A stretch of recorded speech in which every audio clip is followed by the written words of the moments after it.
Bonjour, mon nom est Gilles Rivet, bienvenue dans le monde des trains miniatures.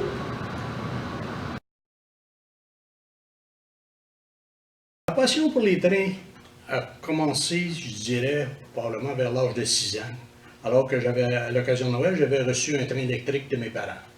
Par la suite, ça m'a toujours un petit peu fasciné de voir ces grosses pièces de métal se promener sur des voies ferrées, la puissance, le bruit.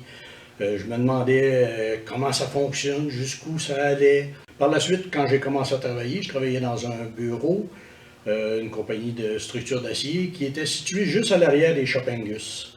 À ce moment-là, je voyais arriver à tous les jours des locomotives. C'était la fin de la vie des locomotives vapeur. Je voyais arriver ces belles locomotives vapeur qui, quelques-unes étaient encore en belle condition, en bonne condition. Et je les voyais passer sous la torche des ferrailleurs. Et je trouvais ça dommage de voir ce patrimoine qui s'en allait. Par contre, il y avait l'arrivée des nouvelles locomotives diesel électriques qui avaient l'air imposantes, puissantes et qui avaient une meilleure autonomie. Et comme on dit, on ne peut pas arrêter le progrès. C'était une autre époque qui commençait. J'étais camionneur, j'ai fait à peu près tout le Canada et une grande partie des États-Unis. Et les routes, souvent, suivent les tracés des chemins de fer. Alors, je voyais encore passer ces choses-là. J'ai toujours gardé, et j'ai toujours été intrigué, passionné par ça. Alors, un peu plus vieux, je me suis dit, c'était un rêve d'enfant. Un jour, j'aurai mon réseau de trains électriques, moi aussi, dans mon sous-sol. Un jour.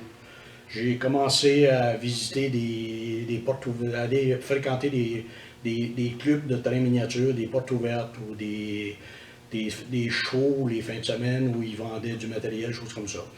Là, j'ai rencontré des amis qui étaient membres de ces clubs-là et qui avaient commencé ici à Exporail à faire du bénévolat pour rénover des pièces, réparer, entretenir et commencer aussi un réseau de trains miniatures. Alors, ils m'ont dit, ben, pourquoi tu viens pas? À cette époque-là, j'étais encore au travail, j'avais pas de disponibilité. Alors, je me suis dit, quand je vais prendre ma retraite, ça m'intéresse. Je vais me joindre à vous autres. Je suis arrivé comme bénévole vers la fin de 2008, à l'automne 2008. À ce moment-là, c'est M. Cooper qui était en charge et qui m'a intégré au groupe.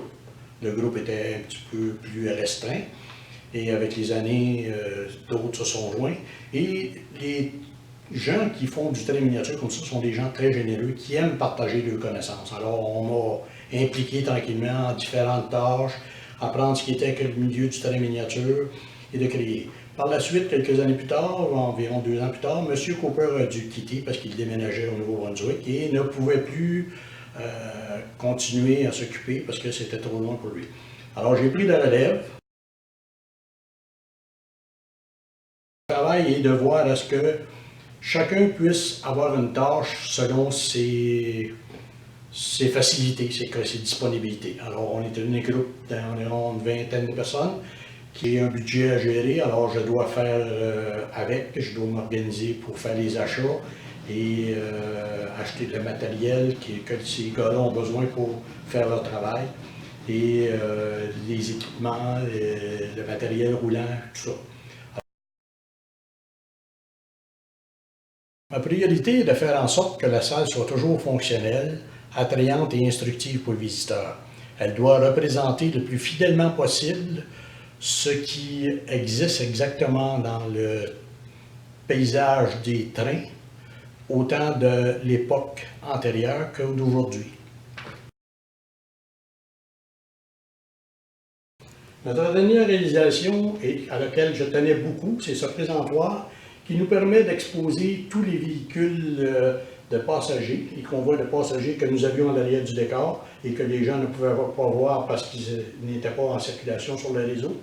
Et ils nous permettent aussi de pouvoir donner accès au public à la belle collection de locomotives vapeur de M. Ritchie, qui nous a malheureusement quittés en mars dernier, qui était un des généreux donateurs au point de vue matériel et connaissances pour le musée. On est ici à l'arrière du décor. C'est ici que commence le travail, que germent les idées pour les projets, tout ça. Et je peux vous dire que sur mon plan personnel, c'est ici que j'ai appris beaucoup aussi.